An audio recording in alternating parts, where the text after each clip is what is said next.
la Torah à Chersa Moshe. Voici la Torah que Moshe nous a donnée. Après, Moshe Rabbeinu, il dit, il a écrit 13 Sifrei Torah, il a donné un à chaque tribu. Et d'ailleurs, Moshe Rabbeinu, il a dit, je vois aujourd'hui que vous êtes devenus des Chachamim. Pourquoi? Parce que Moshe Rabbeinu, il a commencé par écrire un Sefer Torah, il a donné à la tribu de Lévi. Les autres chefs de tribu sont venus chez Moshe Rabbeinu, il lui a dit, et nous, demain, dans 10 ans, dans 100 ans, dans 500 ans, la tribu de Lévi va dire, la Torah, elle a été donnée qu'aux Lévi, pas à toutes les autres tribus. Moshe Rabbeinu, il dit, vous avez raison, vous êtes Chacham, je vais faire un Sefer Torah à chacun. Et le jour de sa mort, Moshe Rabbeinu, il a écrit 13 Sefer Torah. Et donc, il y a marqué, la Koach est un Sefer Azé. Prenez ce Sefer Torah-là, etc., étudiez-le, etc. Donc, le Sefer Torah que Moshe Rabbeinu a écrit aux 13 tribus, il est complet. Or, qu'est-ce qu'il y a marqué à la fin de la Torah, les 8 derniers versets? Il y a marqué, Vayamot Sham Moshe Eved Hashem. Il est mort, Moshe, le serviteur d'Hashem. Comment Moshe Rabbeinu peut écrire, il est mort, Moshe? C'est ça la fameuse difficulté. Les Chachamim en parlent beaucoup, là-dedans, il y a beaucoup de discussions. Mais déjà, on va lire un peu le texte, si vous voulez bien, pour avoir un peu dans le Chumash. Ok?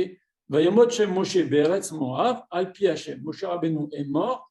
Al-Pi Hashem, ça veut dire ce qu'on appelle Mitat Neshika. Ce n'est pas le Malach HaMavet, l'ange de la mort, qui a pris l'âme de Moshe. Moshe Rabbeinu, il dominait l'ange de la mort. Même l'ange de la mort a fait le cadeau à Moshe, il lui a pris la Torah. Donc, c'est Akadosh Baruch Hu lui-même qui a pris l'âme de Moshe. Vaikbor Oto Bagai. Akadosh Baruch Hu a enterré Moshe, Begai. Be'eretz Moav, Moul Bet Peor, à face de l'endroit où les Juifs ont été avec les femmes. Ça s'appelle à l'endroit de Peor, là-bas. Velo Yada Ishet Kevurato, et personne ne connaît. Et il fallait que Moshe soit enterré là, parce que c'était une faute tellement grave ce qui s'est passé avec les femmes et la Vodazara de Baal Peor qu'ils ont fait là-bas les Juifs. Hachem, il a mis Moshe en face pour compenser sur le mont Nebo qui est en face de Bet Peor pour compenser la faute.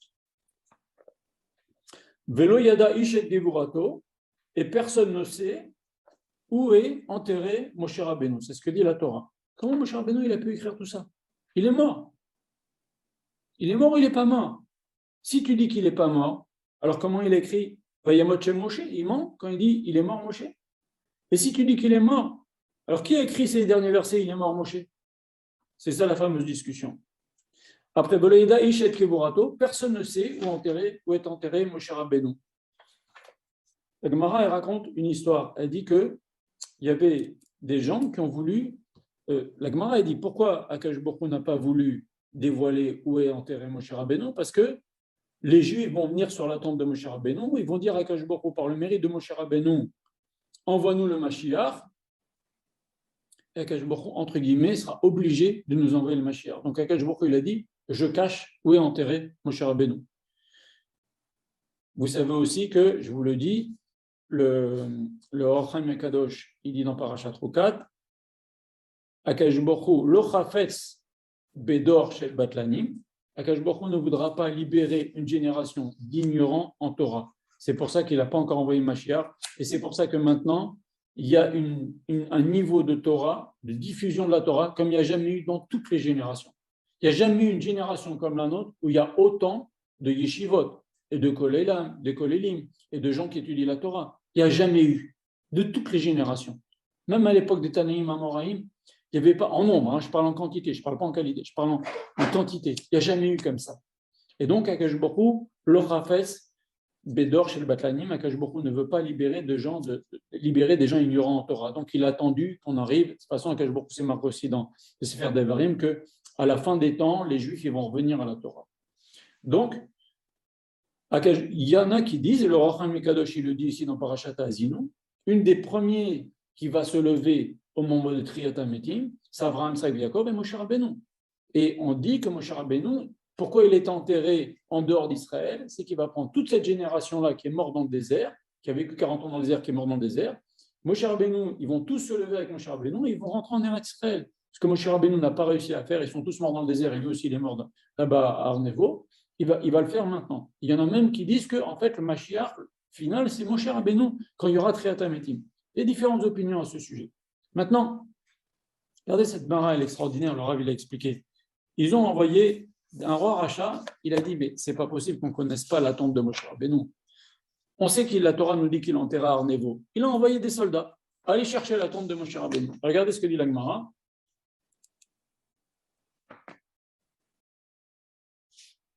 c'est dans la Gemara Sota, page 13, il y a marqué Maaseh Vashalcha Malchut Arasha Etzel Gistera Shel Bet Peor. Il y a un roi méchant, il a envoyé au niveau de l'endroit où il y avait sur le mont Nebo face à Bet Peor, ils ont envoyé pour chercher la tombe de Moshe Rabbeinu. Areinu Echan Kavur Moshe. Ils ont demandé aux gens qui habitaient là-bas, vous pouvez me montrer où est enterrée la tombe de Moshe. Alors la Torah nous dit Velo Yadaïsh Kevurato, personne ne sait où est enterré Moshe Rabbeinu. Alors ils sont partis en haut du mont Nebo, et Ninma Lahem Lemata, ils ont cru voir que la tombe de Moshe Rabbeinu était en bas du mont Nebo. Ils sont partis en bas du mont Nebo, Ninma Lahem Lema'ala, ça leur a cru, il leur a paru que la tombe de Moshe Rabbeinu était en haut. Ni Chalku Jeshte, ils ont pris une moitié des soldats en haut, une moitié des soldats en bas. Ceux qui étaient en bas, ils ont cru que la tombe était en haut, ceux qui étaient en haut étaient en bas. Qu'est-ce que veut nous dire cette Gemara? En vérité, c'est un remèze, c'est que il y a des gens élevés et des gens moins élevés. Ceux qui sont en bas, ceux qui ne sont pas très élevés, ils croient que la tombe de Moshe Rabbeinu, elle est en haut. Ça veut dire Moshe Rabbeinu, il est en haut, il ne s'occupe plus de nous. Et ceux qui sont élevés, ceux qui sont en haut, ils voient qu'il est en bas, c'est-à-dire que Moshe Rabbeinu, il s'occupe encore de ce qui se passe sur terre, comme va le dire le Midrash, au moment de Purim, au moment de la traduction du temple, dans le Zohar Kadosh, tous les 2-3 pages de la Neshama de Moshe Rabbeinu, elle se dévoile à Rabbi Shimon Bar Yochai, elle lui explique des secrets de la Torah, ça s'appelle Raya Memna, le berger fidèle. Donc Moshe Rabbeinu, il n'a pas fini quand il est mort le 7 Adar, il a continué, et il continue, et il continuera Bezrat Hashem jusqu'à la Géoula. Il ne faut pas croire que ça s'est arrêté là. Donc on va encore continuer juste pour le pshat du texte, ok? Moshe ben Mea Vesrim Shana, Bemoto. Moshe avait 120 ans le jour de sa mort. Lokata Eno, son œil n'a pas faibli. Velonas Lecho, et sa peau ne s'est pas asséchée. Alors qu'est-ce que c'est? Rachid dit quelque chose d'incroyable. Lokata Eno, son œil ne s'est pas arrêté de voir. Af Meshemet, même quand il était mort. Moshe Rabbeinu continue à voir, même quand il est mort. De là, on apprend que les morts, eux, ils ne voient plus quand ils sont morts. Mais Moshe Rabbeinu, même quand il était mort, ses yeux continuent à voir. Qu'est-ce que ça veut dire? Il est dans la tombe de toute façon. Qu'est-ce qu'il va voir? C'est aussi une façon de nous faire comprendre que Moshe Rabbeinu continue à voir ce qui se passe dans Israël. C'est ce que dit Rashi. Même quand il est mort, les yeux de Moshe Rabbeinu continuent à voir. Et la Gemara, elle dit quelque chose d'incroyable. Elle dit que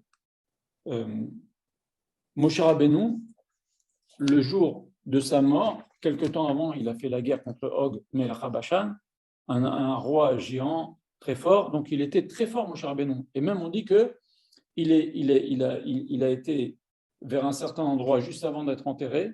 Il y avait 13 marches à monter. Il les a montées d'un coup. Il était très fort, Moshe Rabbeinu. Il était grand, il était fort, même au moment de sa mort. D'ailleurs, je vais juste faire une petite parenthèse avant d'oublier. On nous dit que Moshe Rabbeinu, il avait 120 ans le jour de sa mort. Une fameuse discussion. Il est marqué qu'Akash Baruch Hu malé shenotav shel tzadikim. Akash Baruch Hu, il remplit les années des tzadikim. C'est-à-dire que normalement, un tzadik, il meurt le jour de son anniversaire. Rabbi Chaim de Volojine, il précise, il dit non, pas forcément le jour de son anniversaire, peut-être même le jour de sa Brit Mila. Comme lui d'ailleurs, il a dit, mais après, il est mort aussi le jour de sa Brit Mila, Rabbi Chaim de Volojine. Et on voit qu'il y a des tzadikim qui ne meurent pas le jour de leur naissance, ni le jour de leur Brit Mila. Alors c'est une fameuse question. Ceux qui ont lu mon livre, ils voient que j'en parle à la fin. Rav Israël, il n'est pas mort le jour de son anniversaire. Alors, le frère du Maharal de Prague est aussi Rav, je ne me rappelle plus son nom. Il répond à ça. Il dit qu'en fait, le jour où cette personne a atteint le niveau de tzaddik, c'est ce jour-là où, des années après, la personne va mourir. En vérité, Akash Baruch Hu va remplir les années du tzaddik, mais pas forcément sa date de naissance, peut-être même le jour où il est, ou ni le jour de sa Brit Mila, mais le jour où il a atteint le niveau de tzaddik. Donc ça, c'est pour le texte. Alors, la question se pose. On va le voir encore un peu. Je vous dis encore quelques petits passages. La question se pose. Comment ça se fait que qui a écrit ces versets? Qui a écrit ces 8 derniers versets alors que Moshe Rabbeinu, il est mort? Alors, on va voir ce que dit Razal sur le sujet. Moshe Rabbeinu, il ne peut pas dire il est mort Moshe. Il est mort ou il est vivant? Je fais une petite pause si vous avez des questions, des remarques, et après on va continuer. Est-ce que vous pouvez ouvrir le micro si vous avez des questions?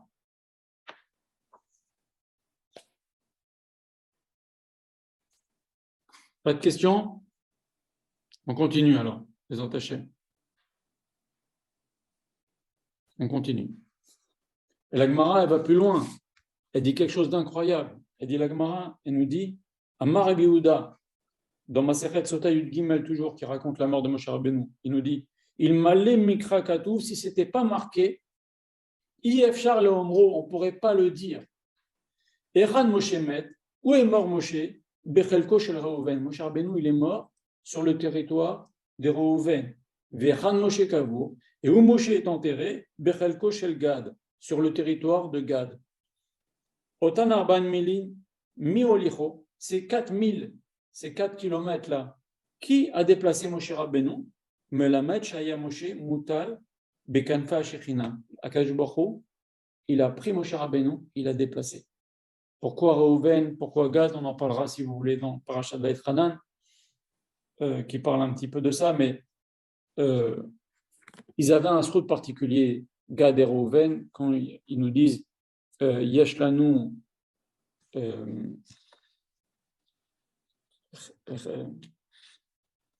ils avaient un lien particulier avec Moshe Rabbeinu. On en parlera, Bezrat Hashem. Ce n'est pas le moment d'entrer là-dedans. Alors voilà.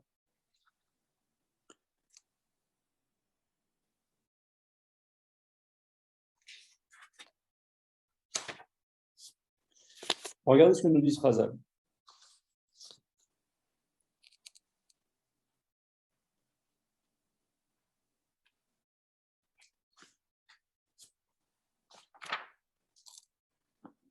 Les différentes opinions sur qu'est-ce qui s'est passé avec Moshe, qui a écrit ces derniers versets-là.